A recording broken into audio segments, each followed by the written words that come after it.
নিজস্ব ব্যক্তি মতামতের উপরে একনায়কতন্ত্রের উপরে কাজটা চালিয়েছেন। এখানে আমাদের ভিতরে তখন কানা ঘুষা অথবা কষ্ট ছিল, ওলামা একরামরা এটা জানতেনও না, এই জন্য তারা কিছু বলেনও না।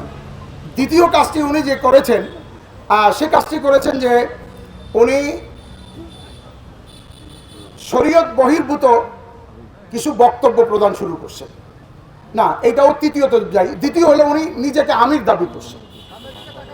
জি, উনি নিজেকে আমির দাবি করছেন।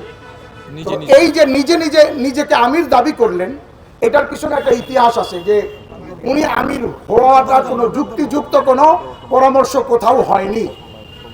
আমি এটাও বলে দিই, তারা আপনাদেরকে বলতে পারে যে আমাদের একটা পরামর্শ হয়েছে কবে, 2017 সালে।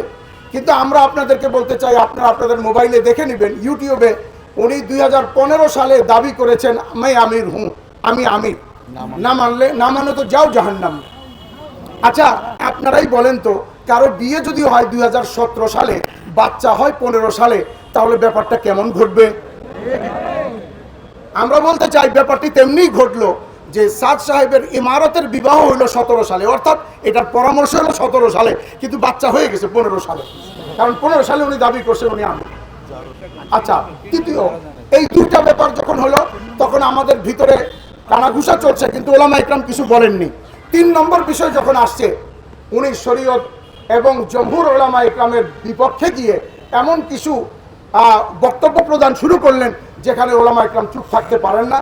যার বক্তব্যের 1টা 2টা 3টা 5টা 10টা 15টা 20টা 40টা 50টা 60 70 80টা নয়, শতাধিক বক্তব্য এ পর্যন্ত হয়ে গেছে।